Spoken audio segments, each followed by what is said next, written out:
Hello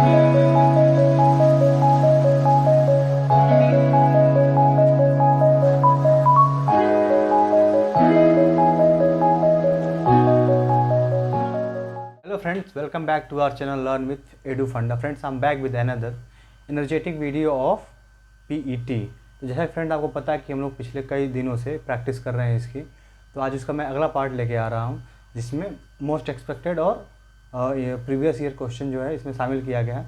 तो friend, बिना किसी देरी शुरू करते, पर शुरू करने से पहले हमारे चैनल को अगर नए हैं तो लाइक करें, शेयर करें, सब्सक्राइब करें और अधिक से अधिक अपना लव और सपोर्ट करें इस चैनल को। ठीक है फ्रेंड्स, तो शुरू करते हैं आज का पहला क्वेश्चन। पहला क्वेश्चन है, सिंधु घाटी सभ्यता की कौन सी लिपि थी?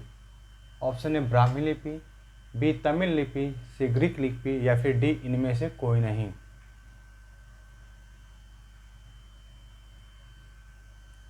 आई होप फ्रेंड्स आपने इसका आंसर कर दिया होगा। तो जो सिंधु घाटी सभ्यता की लिपि थी वो न ही ब्राह्मी थी, न ही तमिल थी और न ही ग्रीक थी, यानी कि इनमें से कोई नहीं, यानी कि ऑप्शन डी इसका सही आंसर है। ऋग्वेद में कुल कितने मंडल हैं? Option A 8, option B 9, option C 10 या फिर ऑप्शन डी 12। फ्रेंड्स, में मॉडरेट और इजी दोनों टाइप के क्वेश्चन हैं और ऐसे एग्ज़ाम में भी देखने को मिलेगा आपको। तो इसलिए ऐसा नहीं है कि ये देख के समझ जाए कि बहुत इजी क्वेश्चन, आगे वाला क्वेश्चन काफ़ी टफ भी होने वाला है इसमें। तो जो इसका सही आंसर है ऑप्शन ये है, ऋग्वेद में अगर बात करें तो 10 मंडल थे। 10 मंडल थे क्या? 10 मंडल हैं उसमें।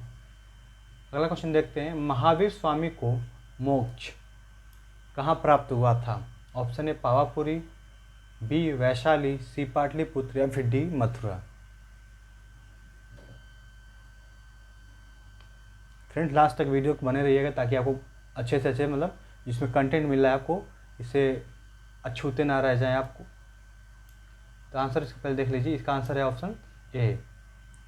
पूरा टेस्ट दीजिएगा और लास्ट में अपना कमेंट में बताइएगा कि आपका स्कोर कितना रहा, कहाँ वीक पड़े, कहाँ पर स्ट्रॉन्ग पॉइंट है, और अगर आपको किसी टॉपिक में दिक्कत है तो आप कमेंट में बता सकते हैं। उस पर स्पेशल सेपरेट वीडियो बना के लाऊंगा आप लोगों के लिए।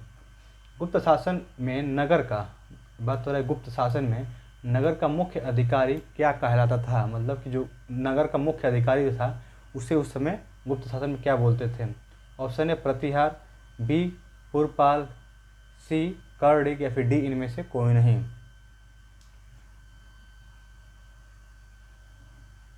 फ्रेंड्स, का सही आंसर है ऑप्शन बी, यानी कि पुरपाल उसे कहा जाता था। आगरा की मोती मस्जिद का निर्माण किसने करवाया था?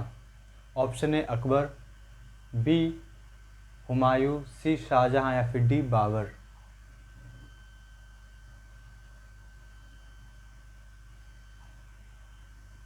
आई होप फ्रेंड्स इसका आंसर आपने कर दिया होगा। तो आगरा की जो मोती मस्जिद है उसका निर्माण शाहजहां ने करवाया था। अगला क्वेश्चन देखते हैं, किस गवर्नर जनरल ने बंगाल विभाजन रद्द किया? बंगाल का विभाजन तो किस गवर्नर जनरल ने रद्द किया? कॉर्नवालिस ने, लॉर्ड हार्डिंग ने, लॉर्ड कर्जन या फिर लॉर्ड इरविन ने। तो फ्रेंड्स, बताया था एक दिन कॉर्नवालिस के बारे में, इसको अस्थाई बंदोबस्त और सिविल सर्विस का जनक कहा जाता है। कर्जन जो है, बंगाल का विभाजन इसके ही समय में हुआ था। लॉर्ड इरविन के समय में गांधी इरविन समझौता हुआ था, सभी ने अवज्ञा आंदोलन हुआ था। कल ही बताया था इन सब के बारे में। जबकि अगर बात करें बंगाल विभाजन रद्द, ये लॉर्ड हार्डिंग के समय में हुआ था, ऑप्शन बी। गीता रहस्य नामक पुस्तक किसके द्वारा लिखा गया है? जो पुस्तक है गीता रहस्य, ये किसके द्वारा लिखा गया है? Option A Bal Gangadhar Tilak, option B Gopal Krishna Gokhale, option C Gandhi ji या फिर ऑप्शन डी दयानंद सरस्वती।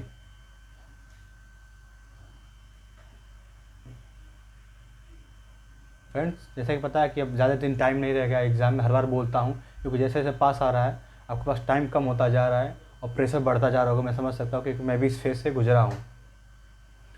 तो सही टाइम यही है कि इसमें ज़्यादा से ज़्यादा कोचिंग प्रैक्टिस करें और अपना कॉन्फिडेंस थोड़ा बूस्ट रखें। और माइंड को कूल रखने के लिए सुबह सुबह योगा करें, थोड़ा सा वर्कआउट भी कर सकते हैं, थोड़ा रनिंग वनिंग कर सकते हैं ताकि आपको स्ट्रेस फील ना हो। खानवा का युद्ध कब लड़ा गया था? 1539 में, 1527 में, 1665 में या फिर 1761 में?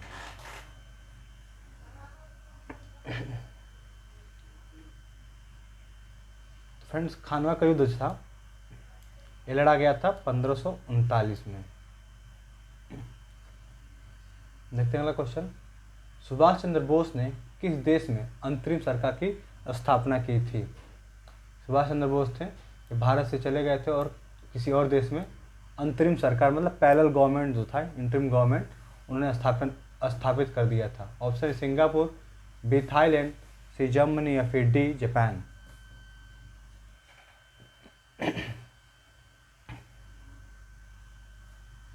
आइयो फ्रेंड्स, आपने आंसर कर दिया होगा।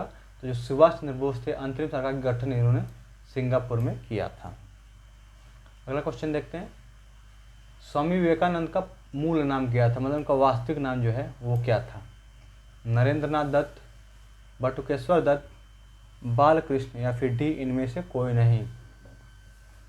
तो फ्रेंड्स तो काफ़ी फेमस क्वेश्चन है और काफ़ी इजी भी क्वेश्चन है, इसका आंसर आप आराम से कर सकते हैं।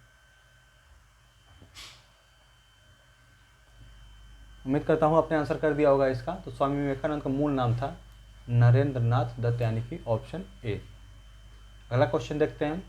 मध्य प्रदेश के पन्ना की खान किसके लिए फेमस है? ये पन्ना जगह है, वहाँ पे खान है, तो खान किसके लिए फेमस है? मध्य प्रदेश से बता ही दिया है इसने।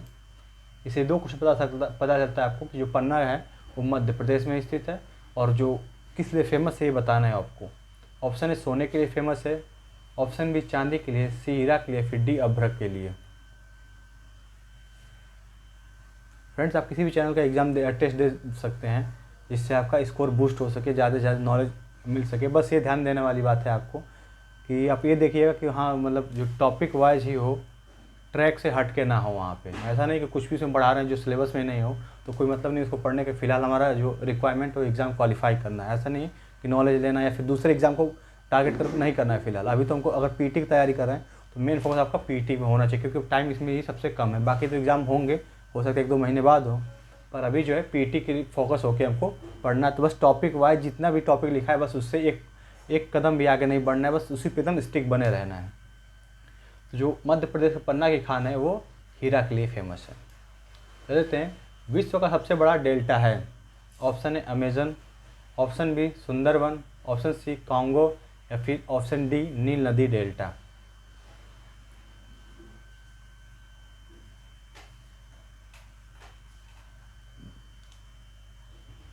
तो फ्रेंड्स का सही आंसर है विश्व का सबसे बड़ा जो डेल्टा है, ये पता होगा आपको, सुंदरबन डेल्टा, जो पश्चिम बंगाल में है, गंगा और ब्रह्मपुत्र नदी के मिलन से बनता है। अगला क्वेश्चन देखते हैं। किस राज्य में सबरीमाला मंदिर स्थित है? Option A Tamil Nadu, option B Odisha, option C Kerala या फिर ऑप्शन डी पश्चिम बंगाल।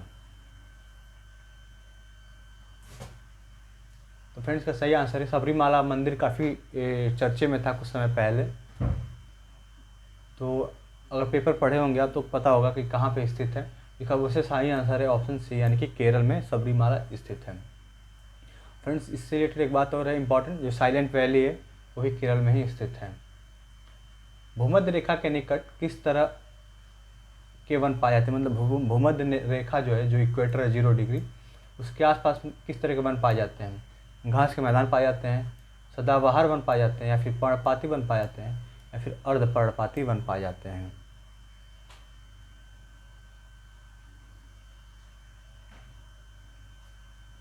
फ्रेंड्स का सही आंसर है जो भूमध्य रेखा है उसके आसपास जो वन पाए जाते हैं वो सदाबहार वन होते हैं। मतलब यहाँ पे हमेशा इतनी बारिश होती रहती है, 200 सेंटीमीटर से अधिक बारिश होती है वहाँ पे, इसलिए जो वहाँ पे वन पाए जाते हैं वो सदाबहार होते हैं। हमेशा इसके पत्ते कभी गिरते नहीं, हमेशा हरे भरे ही दिखाई देंगे, और काफ़ी लंबे जो होते हैं वन, इसकी जो लंबाई होती है पेड़ों की काफ़ी लंबी होती है।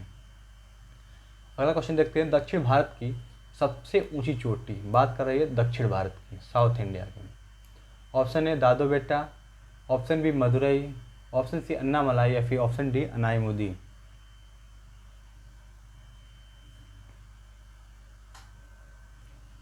फ्रेंड वीडियो पसंद आ रहा है तो लाइक ज़रूर करिएगा। आपके लाइक से पता ही है कि मोटिवेशन मिलता है हम लोगों को कि पढ़ाई वो समझ में आ रहा है लड़कों को जो हमारे स्टूडेंट हैं। तो इसका सही आंसर है ऑप्शन डी, यानी कि अनाईमुदी। कौन सा बैंक कृषि और ग्रामीण वित्तीय प्रबंधन संभालता है? मतलब वो जो कृषि होता है उसके लिए, और जो ग्रामीण वित्तीय होता है, ग्रामीण की चीज़ें, उसका वित्तीय प्रबंधन संभालता है। Option A SIDBI, option B FCI, option C NABARD या फिर ऑप्शन डी फिक्की। फ्रेंड्स, कृषि और ग्रामीण क्षेत्र को, ग्रामीण क्षेत्र में अगर कोई आप उद्योग करना चाहते हैं तो उसको बढ़ावा देने के लिए ये होता है नाबार्ड।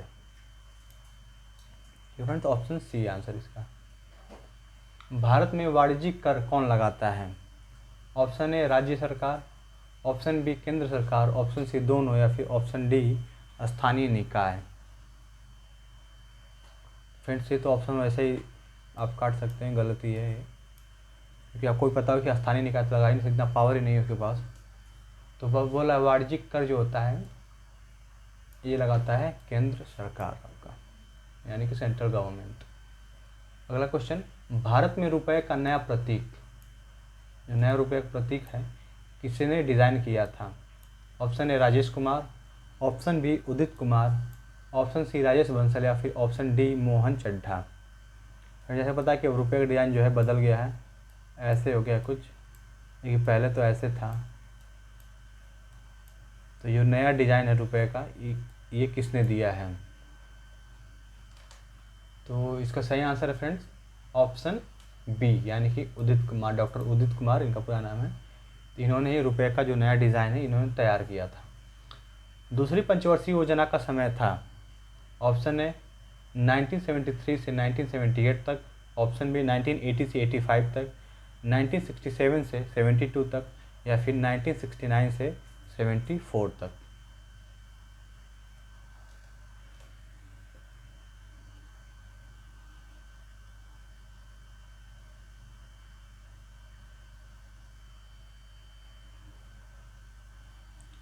आई होप फ्रेंड्स आपने इसका आंसर कर दिया होगा। फ्रेंड्स, यहाँ पे थोड़ा सा मिस्टेक हो गया, दूसरी की नहीं बल्कि तीसरी की पूछ रहा है। थर्ड मतलब बोल दे रहा हूँ, यहाँ पे थर्ड होगा, सेकेंड ना होके यहाँ पे थर्ड होगा। तो इसके हिसाब से आंसर जो सही है ऑप्शन डी, यानी कि 69 से 74 तक। नीति आयोग का पदेन अध्यक्ष कौन होता है? वित्त मंत्री, आरबीआई गवर्नर, प्रधानमंत्री या फिर डी वित्त सचिव।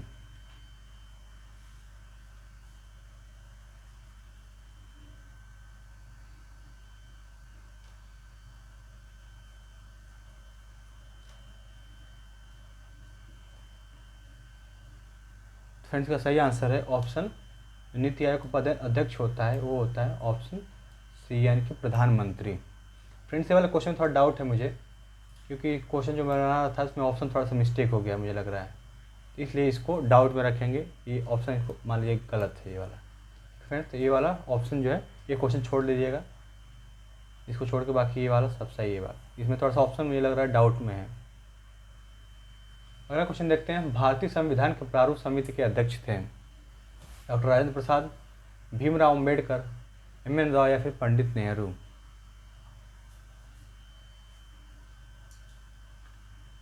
फ्रेंड्स, के सही आंसर है प्रारूप समिति के जो अध्यक्ष थे वो थे भीमराव अम्बेडकर। ठीक है फ्रेंड्स, अगला क्वेश्चन देखते हैं, संविधान में मौलिक कर्तव्य को कब जोड़ा गया? जो मौलिक कर्तव्य था ये संविधान का मूल हिस्सा नहीं था, मतलब पहले से नहीं था, ये बाद में संशोधन के द्वारा इसे जोड़ा गया है। तो ऑप्शन है 1978 में, 1993 में, 1976 में या फिर 1952 में।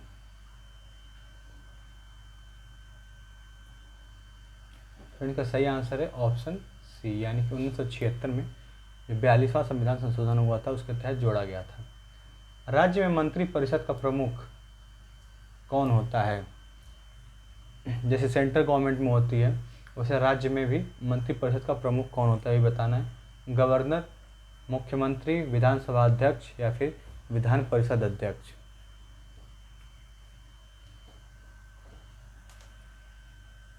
फ्रेंड्स, का सही आंसर है ऑप्शन बी, यानी कि मुख्यमंत्री। जैसे सेंटर में प्रधानमंत्री होता है वैसे राज्य में मंत्री परिषद का अध्यक्ष भी होता है, मुख्यमंत्री होता है। अगला क्वेश्चन देखते हैं, संसद के ऊपरी सदन को क्या कहते हैं? बहुत ही आसान क्वेश्चन। लोकसभा, विधानसभा, राज्यसभा या फिर विधान परिषद।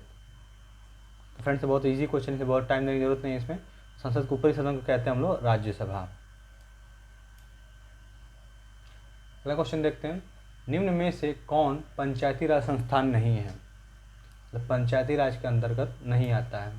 ग्राम सभा, ग्राम पंचायत, न्याय पंचायत या फिर ग्राम सहकारी समिति।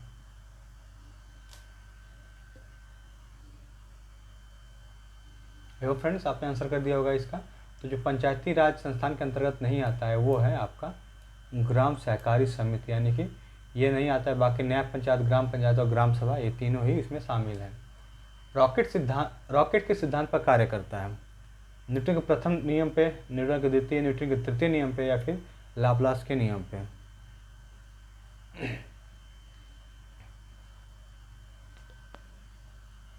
इनका सही आंसर है जो रॉकेट काम करता है वो न्यूटन के तृतीय नियम पे काम करता है। अगला क्वेश्चन देखते हैं, पीछे से आने वाली गाड़ियों को देखने के लिए वाहनों में कौन सा दर्पण लगा होता है। जो गाड़ी पीछे से आती है वो देखने के लिए रियर जो मिरर होता है उसमें कौन सा दर्पण होता है। औसत दर्पण होता है, उत्तल दर्पण होता है, समतल दर्पण या फिर इनमें से कोई नहीं। इस कन्फ्यूज करने के लिए आप लेंस भी लिख सकता है कि उत्तल लेंस, अवतल लेंस और फिर दर्पण भी लिख दे सकता है, लेकिन कन्फ्यूज नहीं होना, ये दर्पण होता है। तो इसका सही आंसर है ऑप्शन बी, यानी कि उत्तल दर्पण होता है, उसमें लगा रहता है। पेट्रोलियम मिश्रण है हाइड्रोकार्बन का, पॉलीमर का, तत्वों का या फिर गैसों का। बात हो रही है पेट्रोलियम की। तो ये भी इजी क्वेश्चन में काउंट कर सकते हैं इसको। तो उम्मीद करता हूँ आपने आंसर कर दिया होगा। आंसर इसका है ऑप्शन ए, यानी कि हाइड्रोकार्बन का मिश्रण होता है पेट्रोलियम। निम्न में से कौन सा जीवित सबसे बड़ा पक्षी है। ऑप्शन ए बाज, ऑप्शन बी चमगादड़, ऑप्शन सी शुतुरमुर्ग या फिर ऑप्शन डी मोर।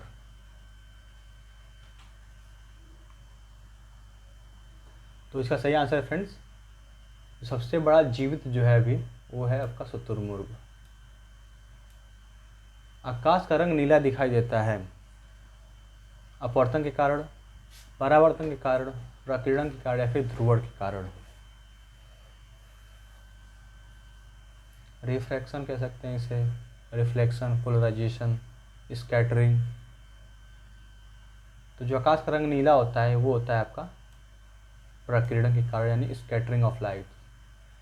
अब देखते हैं फ्रेंड्स, ये आपका 5 क्वेश्चन आपको मिलेंगे किसके, करंट अफेयर्स के। अब आगे के, खेल विश्वविद्यालय की पहली कुलपति कौन बनी है।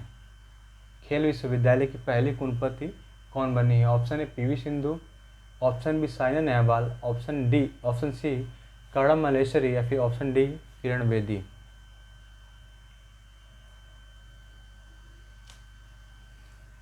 फ्रेंड्स ये सब पढ़ाया हुआ क्वेश्चन है। अगर आप इसकी तैयारी रिसर्च करना चाहते हैं तो हमारे चैनल का प्लेलिस्ट में सब पढ़ा दिया मैंने। 4 घंटे का पूरा वीडियो है, मतलब उसको डिवाइड किया गया है छोटे छोटे वीडियो में, 1 घंटे 30 मिनट 40 मिनट में। तो वो प्लेलिस्ट में जाके आप उसकी पूरा वीडियो देख सकते हैं, जिससे आपका जो प्रिपरेशन है बहुत उसको बूस्ट मिलने वाला है इससे, क्योंकि 10 क्वेश्चन आने हैं इसमें। 10 क्वेश्चन बहुत बड़ा मतलब रोल प्ले करेगा आपके एग्ज़ाम में सिलेक्शन के लिए। तो वहाँ से जाकर पढ़ सकते हैं, जितने भी करंट अफेयर्स है वो सब देख लीजिए एक बार। और बाकी आप प्रैक्टिस भी कर सकते हैं, क्योंकि सब 15वां या 16वां ये वीडियो है मेरा ये प्रैक्टिस का। तो उसके पहले वाला अगर नए हैं, आप नहीं प्रैक्टिस नहीं किए हैं उसका, तो आप जाके एक बार प्रैक्टिस करिए, उससे आपको बहुत कुछ सीखने को मिलेगा। क्योंकि हर बार नए क्वेश्चन कुछ ऐड करके लाता हूँ उसमें। टॉपिक तो वही रहता है, जैसे मैं बुद्ध पढ़ा रहा हूँ तो बुद्ध से ही टॉपिक से 1-2 क्वेश्चन हर बार पिक होता है उसमें। तो अगर बस सिर्फ आप उसी प्रैक्टिस कर लेंगे आप सारे क्वेश्चन को ही, तो वो हर टॉपिक लगभग आपका तैयार हो जाएगा। अब बाकी कुछ अपने मन से भी कुछ तैयारी कर लीजिएगा, जिससे आपका जो सिलेक्शन है वो श्योर हो जाए बिल्कुल। तो ठीक है फ्रेंड्स, इसका आंसर देखते हैं। ये जो खेल विश्वविद्यालय है ये यहाँ पे होगा फ्रेंड्स, दिल्ली खेल विश्वविद्यालय, दिल्ली छूट गया माफ़ करिएगा। यहाँ पे दिल्ली खेल विश्वविद्यालय की पहली कुलपति बनी है, इनका नाम है कर्णम मल्लेश्वरी।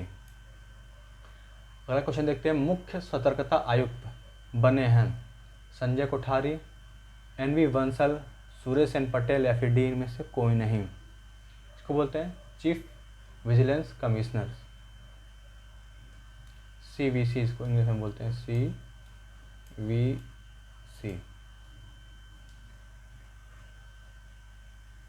तो फ्रेंड्स का सही आंसर है सुरेश एन पटेल। ये वर्तमान में, जबकि इसके ठीक पहले जो थे संजय कोठारी थे, CVC।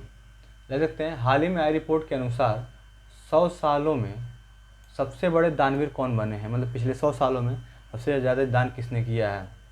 Option A Bill Gates, option B Mark Zuckerberg, option C Jamshed Tata, या फिर ऑप्शन डी अजीम प्रेमजी। तो फ्रेंड जान के बहुत गर्व की बात है यहाँ पे भारत के लिए, बहुत अच्छा महसूस होगा आपको कि ये कोई भारतीय हैं जो सबसे बड़े दानवीर हो भी पिछले 100 साल में, मतलब पूरा एक सेंचुरी हो गया 100 सालों में। तो ये हैं जमशेद टाटा। जैसे कि इनके बारे में सब लोग जानते हैं कि बहुत ही दानवीर हैं और बहुत ही सरल स्वभाव के इंसान हैं।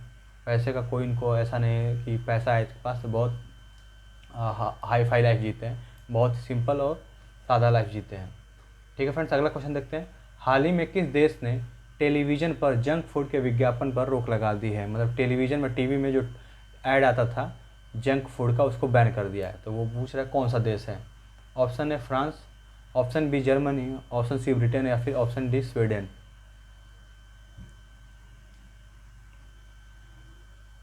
फ्रेंड्स ऐसा ही क्वेश्चन मिलने वाला है आपको एग्ज़ाम में, तो बिल्कुल भी घबराइएगा नहीं, बस इसको एकदम मन लगा के एकदम ऐसा समझ लिए कि एग्ज़ाम में बैठे हैं। ऐसा नहीं कि आप कैजुअली ले रहे हैं कि नहीं यार चलो ये तो वैसा ही है, मॉक टेस्ट जैसा है, तो ऐसा में नहीं लेना है आपको। इसको एकदम बिल्कुल एग्ज़ाम के पॉइंट ऑफ व्यू से सोच के करिए और अपना एनालिसिस करिए कि कितना सही हो रहा है आपसे, बिना कुछ इसमें ऐसा गड़बड़ किए हुए।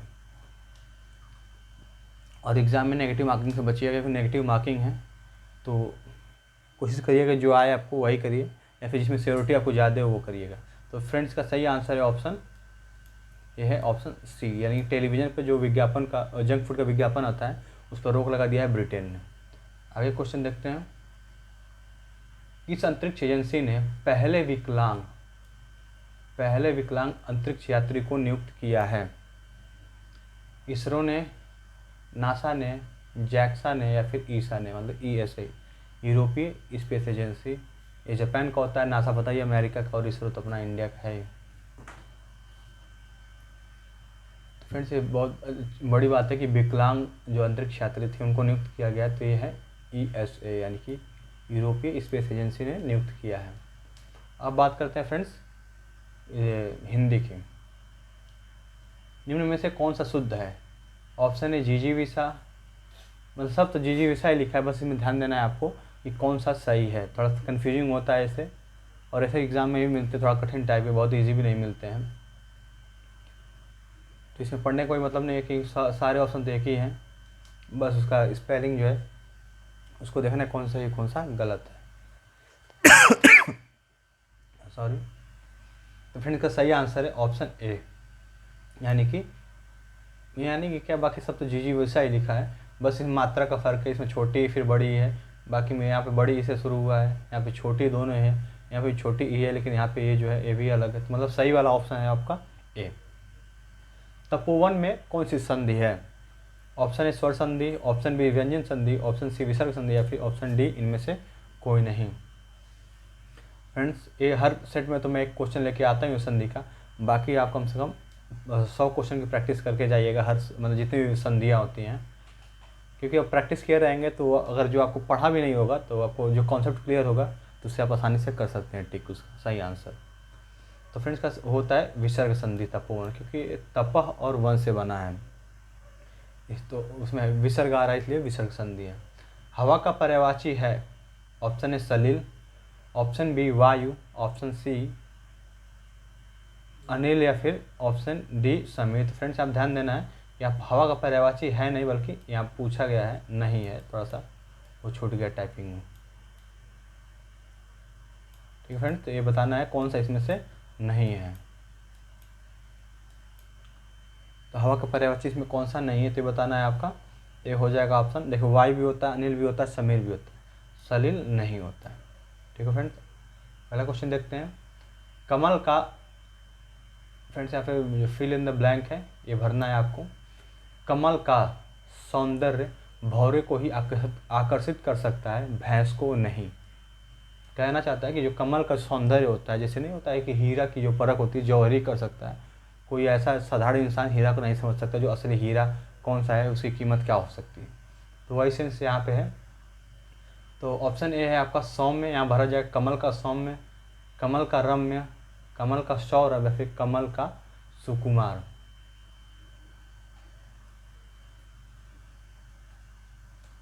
फिर इसका सही आंसर है कमल का सौरभ। कमल का सौरभ सौंदर्य भौरे को ही आकर्षित कर सकता है, भैंस को नहीं। आगे देखते हैं क्वेश्चन लास्ट हिंदी का। मूछ मुड़ाना का अर्थ है ऑप्शन ए बुरा भला सुनना, अहंकारी होना, बनावटी बातें करना, या फिर डी हार मानना। फ्रेंड्स सर और बताता हूँ कि जो मुहावरा होता है इसमें सब आप लोग मास्टर होंगे, क्योंकि मुहावरा काफ़ी इजी आता है और पता भी होता है, सेंस से निकल जाता है, अगर थोड़ा सा कठिन भी है तो भी। तो मुँह छुड़ाना का अर्थ होता है फ्रेंड्स हार मान लेना। अब देखते हैं 5 क्वेश्चन इंग्लिश का, जो सेक्शन का हमारे सेक्शन का लास्ट होगा ये। तो बताना है कि ये फ्रेंड्स है पार्सिमोनियस। पार्सिमोनियस का एंटोनिम मतलब विलोम बताना है हमें। प्रोडिजियस होता है, सेल्फलेस होता है, एक्स्ट्रावेगेंट होता है, या फिर ऑस्टेंटेशस होता है। थोड़ा कठिन वर्ड होंगे क्योंकि अब पीटी में इसका इंग्लिश का जो सिलेबस है कुछ दिया नहीं, बस बता दिया कि इंग्लिश आएगा तो उसमें कुछ भी पूछ सकता है, इसलिए थोड़ा सोचा कि चलो कुछ इसमें नया भी डाल दिया जाए, जिससे आप थोड़ा अवेयर हो जाए कि इस तरह का भी क्वेश्चन इसमें आ सकता है। बाकी मैंने हर बार प्रैक्टिस कराई है आपको ग्रामर की, इसमें भी ग्रामर है पर 1-2 क्वेश्चन इस टाइप का भी डाल दिया है, जिससे आपको एग्जाम में कुछ नया ना देखने को मिले। फ्रेंड्स पार्सिमोनियस मीन्स होता है जो बहुत ही कम खर्चीला हो, मतलब बहुत ही कंजूस टाइप का जो इंसान होता है उसे बोलते हैं पार्सिमोनियस। तो इसका उल्टा हो जाएगा एक्स्ट्रावेगेंट, मतलब जो बहुत ही फिजूल खर्च करता है। बाकी ऑस्टेंटेशस मीन्स होता है जो आडंबर करता हो, शो ऑफ करता हो। सेल्फलेस पता ही है जो निस्वार्थी हो। और प्रोडिजियस मीन्स होता है जो बहुत ही क्या होते हैं, अगर बोल सकते हैं कि मल्टी टैलेंटेड बोल सकते हैं। प्रोडिजियस मतलब कि बहुत ही टैलेंटेड हो, इसका दिमाग बहुत तेज हो। फ्रेंड्स ये ऑप्शन भी एक्सप्लेन कर दिया आपको, ताकि अगर कहीं से भी गलती से फंस गया एक ऑप्शन तो कुछ काम बन जाए आपका।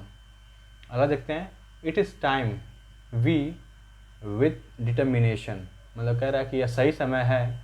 अब बताना है डिटर्मिनेशन के साथ, तो क्या करना है यहाँ पे, एक्ट होगा, एक्टेड होगा, हैव एक्टेड होगा, या फिर विल एक्ट। तो फ्रेंड्स ये एक होता है कि it is time, it is about time, it is high time, it is right time, मतलब इट इज से शुरू होगा, राइट हाई कुछ भी बोल दें वहाँ पे, तो सब पास्ट इंडिफरेंट भी बनता है, मतलब कि पास्ट इंडिफरेंट अगर बन रहा है तो वहाँ पे क्या लगेगा, कौन सा वर्ब का फॉर्म लगता है, तो ईडी फॉर्म लगता है, मतलब सेकेंड फॉर्म लगता है। तो यहाँ पे एक्ट तो वैसे ही है, गलत हो जाएगा। हैव लगेगा ना, क्योंकि पास्ट में बनता है, तो हैव तो प्रेजेंट को हो गया। विल भी नहीं होगा क्योंकि फ्यूचर की बात हो रही है, तो बस एक ही ऑप्शन है एक्टेड। तो मतलब it is time we acted with determination. तो कह रहा है कि बिल्कुल सही समय हमें एकदम डिटर्मिनेशन मतलब जोश के साथ एकदम लग के करना है। जैसे अभी आपका समय चल रहा है, ये बहुत ही सही समय, आप ही को देख के बनाया गया ये क्वेश्चन, ये बहुत ही सही समय है, आपको एकदम लग के एग्ज़ाम की तैयारी करिए और अपना सिलेक्शन जो है एकदम श्योर करिए इस बार। क्योंकि अगर इस बार नहीं कर पाए तो फिर कुछ सालों तक एकदम शांत रहना पड़ेगा और काफ़ी दिक्कतें हो सकती हैं, आप समझ सकते हैं, क्योंकि आप खुद ही गुजर रहे होंगे तो आपको पता है कि क्या दिक्कतें आ रही होंगी आपके लाइफ में। अगला क्वेश्चन देखते हैं, it was his that led him to penury. Penury means होता है फ्रेंड गरीबी। तो बताना है फ्लेम्बॉयंसी, एरोगेंस, एक्स्ट्रावेगेंस, या फिर डी जोक। तो फ्रेंड्स अभी बताया कि एक्स्ट्रावेगेंस पिछले स्लाइड में आया था ये वाला, तो उसी का ही एक दूसरा फॉर्म है ये। तो कह रहा है कि मतलब उसका किसके वजह से वो गरीब हो गया, क्या रीज़न था। फ्लैम्बॉयंसी मतलब शो ऑफ करना, एरोगेंस मतलब घमंड, एक्स्ट्रावेगेंस मतलब खर्चीला, जोक मतलब तो कोई सेंस ही नहीं है यहाँ पे। तो ये तो एक खुद ही कह रहा है कि मैं गलत हूँ, तो इसको हटा दो। 3 ऑप्शन ही है आपके पास, तो कहना चाहता है ये, तो बता दिया इसका सेंस क्या है। तो यहाँ पे जो सही आंसर है ऑप्शन सी, यानी कि मतलब उसकी जो फिजूल खर्ची थी वही उसको क्या कर दी, गरीब कर दी, मतलब उसे गरीबी की तरफ ढकेल दी। बाकी एरोगेंस घमंड तो है नहीं कुछ। फ्लेम्बॉयंसी मतलब शो ऑफ करना, ये भी होता है, पर जो फिजूल खर्ची जो एग्जैक्ट वर्ड होना ढूंढना होता है हमें, तो वो होता है आपका ऑप्शन सी से निकल रहा है वो एग्जैक्ट सेंस। अगला देखते हैं, no sooner I had spoken then he left no error, मतलब पार्ट ए मान सकते हैं, पार्ट बी है, पार्ट सी या फिर पार्ट डी, किस पार्ट में एरर है। फ्रेंड तो नो सूनर के साथ पहले, सबसे पहले अगर नो सूनर आए तो पहले ध्यान देने की बात है, आपको 2 चीज़ ध्यान देना होता है। पहले आए तो देखा जाता है यहाँ पे क्या दिया था, देन दिया है, क्योंकि कभी कभी यहाँ पे वेन दे देता है, WHEN, कभी कोई THEN कर देता है, तो वो भी एरर बनता है। अगर वो एरर नहीं वो सही है तो फिर यहाँ पे कुछ देखते हैं, क्योंकि नो सूनर के बाद अगर नो सूनर सेंटेंस स्टार्ट हो रहा है तो इन्वर्जन में शुरू होता है। इन्वर्जन मतलब कि जो क्वेश्चन डिड होता है, हैड हो गया, तो इससे स्टार्ट होगा।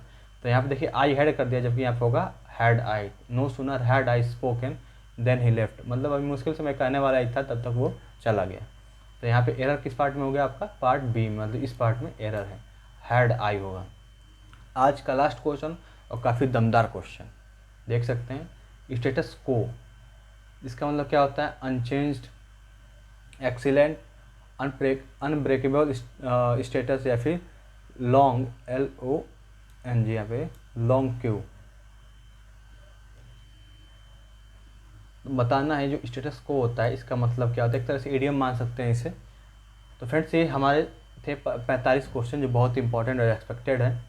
कुछ क्वेश्चन तो प्रीवियस ईयर एग्ज़ाम से भी लिया गया है, कुछ जो एग्ज़ाम में होते रहते हैं उनसे, ताकि आपको मतलब वो पैटर्न वाइज पढ़ाया जा सके और टॉपिक वाइज। उसमें टॉपिक तो इसे बुद्ध पढ़ना है तो बुद्ध ही से ही लिया जाएगा, पर बुद्ध में तो बहुत कुछ है, तो बस वो आपको पढ़ना होता है जो इंपॉर्टेंट है, जो एग्ज़ाम पॉइंट ऑफ व्यू से इंपॉर्टेंट है और जो एग्ज़ाम में पूछे जाते हैं। तो उससे रिलेटेड सब मिला के बनाया गया है सब। तो आई होप फ्रेंड्स आपको वीडियो पसंद आ रही होगी, अगर पसंद तो आई होगी क्योंकि देख ही रहे कितना मेहनत हुआ है इस पर।